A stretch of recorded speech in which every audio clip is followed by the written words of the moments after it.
That's all right. We are here with 30 Seconds to Mars. Welcome. It is a pleasure to see all three of you.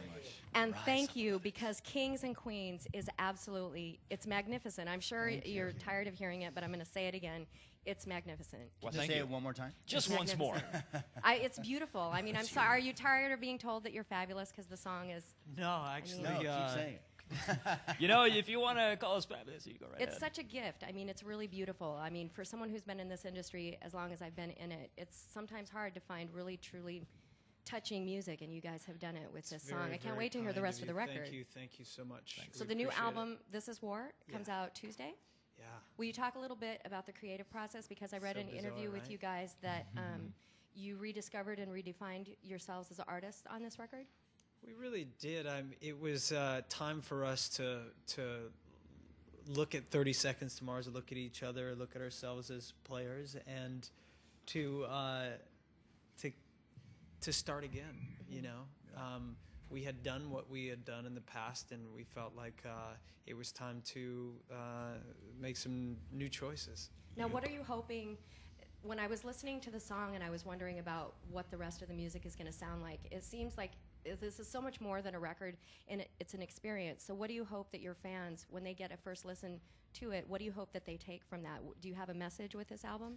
Well, I think you kind of nailed it. Is to have an experience that's a lot to ask of anyone, and if they have a really involved experience when they listen to the record. I think I'd seen an interview with you, Jared, with Carson Daly, where you talked that you wanted this album to be, you wanted it to sound like you were listening to a film. Yeah. I love music that, we talk about this a lot actually as a band, we love music that evokes a sense of place, that really makes you feel something, that envelops you. And that was a focus for us while we made this record.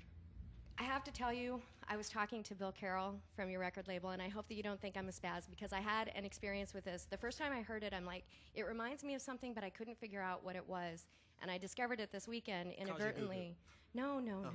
No, we're going to get so much weirder than Kaja Gugu. You have no idea. Hit me up. The 5-tone music phrase in Close Encounters of the Third Kind, when they're broadcasting that into space to try and make communication with aliens. When I listen to the voices of your fans that are so, well, I don't mean it in a cheesy way. I mean, there's just something, there's something about the tone, not just your voice, but the combination of your singing, the music, and the incredible, those thousands of voices. It's just, I know you've heard the word epic, but it truly is. It's beyond epic. It's majestic. I appreciate it. I really do. We owe a large part of the songs to the people that participated, that sang with us around the world.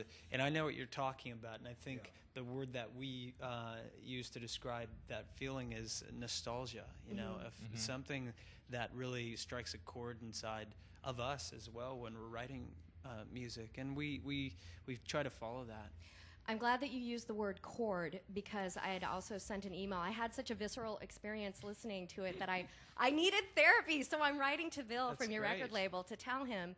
I study neurofeedback because I find it fascinating. It's where they use frequencies to help people with depression and Alzheimer's. It's kind of controversial, but there's a frequency called 528, which is called the frequency of love, and when you hit that note, it gives you this incredible feeling, and that's what makes the hair on the back of people's arms stand up, and that's the experience. I got the 528 frequency from the new Kings and Queens album. Interesting. Well, what is interesting deeper into is 528. that It's pretty cool. Shannon actually uses the Tibetan singing bowls quite a bit. See, and that's, I mean, that's very interesting. Didn't you use monks on this? Are there Tibetan monks? And in the beginning of a song called L490, actually, he's playing the Tibetan singing bowl.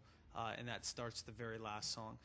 The monks open the album, and they also close the album. So there's you have a hawk? Is the circle in the radio version of Kings and Queens? The hawk isn't there, but it's on the video. Well, it's there if you want it to be there. Okay, that's up to you. They gave me the radio edit. I got all 5 minutes and 50 that's seconds, Bill Carroll for but you. they edited out the hawk. I'll add it. I'll impersonate the hawk. Will you? Yeah, you do it. I will sound like a pterodactyl. There you go. Let's talk about the creative process, because your fans are your foundation, and you made sure to include them in the overall process, not just the recording, but also in the album artwork. Will you talk a little bit about the summit and what they all brought to the table for the new album? Yeah. Tomo? Well, the summit was an idea that Jared had quite early, actually, and basically we just knew that we wanted to incorporate spirit from the live show into the album, and we made a list of stuff that we wanted to try and get. We invited people to LA, and what happened was something amazing. You know, they all showed up, not knowing really what was going to happen, and when people started singing, like we looked at each other on stage and we were like, oh, something cool is happening right now. Was that like a watershed moment? It was pretty interesting. It was pretty interesting for sure. And like the day ended and we got all the stuff back to the studio, and it was so successful that Jared decided to do it globally, and then he got a Twitter from a kid in Iran. Wow. And he said he was disappointed that he couldn't participate because it seemed so cool. And so then he came up with the Digital Summit. So really, if you had a computer, you could participate. So do you know how many voices? I wonder. Tens of thousands I mean, of there's people so around the many. world. And it's a continuous thread. You hear their voices throughout the whole album. Throughout the whole album. And we used everybody. Nobody got left out. We figure if they participate, they should be on the record. How exciting when these people are like 80 or 90 looking back. I was on a 30-second spot. I would imagine it would be a pretty cool feeling. I mean, if I got to go to my favorite band's studio and record and be on the record, that would probably be pretty sweet. So now you also did something that was slightly insane. In fact, I read a great review, I think it was on some Australian site, where they questioned whether or not you were mental to actually open it up to fans to submit photos to include on the album cover, and you did 2,000 album covers? Yeah, we did a campaign called the Faces of Mars campaign, and we actually yesterday saw it for the very first time. That's pretty funny. That's not exactly what it is, but we started seeing the face. So it's exactly it's every single CD has a different face on it. How did you get more than 2,000? How many We submissions? closed it up after a certain amount of time. So anyone who submitted during that certain amount of time and did it properly, the record company pretty much made people give a sample of their DNA to cover themselves legally. So if you could follow all of those requirements, then you made it in, then you're on the cover of a record. But we started seeing the faces last night, and we saw like there was Bam Margera. There was wow. A friend of mine, Terry Richardson, who's a celebrated photographer, and Irving Azoff was one of the faces. My dad. His dad, his sister, my brother. your girlfriend. My girlfriend. You know, we saw friends, and then it's this family of fans we have all over the world. So there's all kinds of different people. Bill Carroll's on a cover somewhere. That's going to be a hot seller on eBay. You watch out. So it was a lot of fun to do. Can I thought it was beautiful too because I this- asked if you wanted to do it. I hope you submitted a photo. I never got an email. Oh. Who did you? Really? Can I asked the record label. No. Here's my idea, and I don't mean to make your life hell. Record people over here, vinyl, picture discs. Let's Yeah. do it. Yeah. Can we do it? Of the Yeah. faces? Yes, 2,000 vinyl Yeah. picture discs. So Sure. He's having pretty it good idea. corny over there.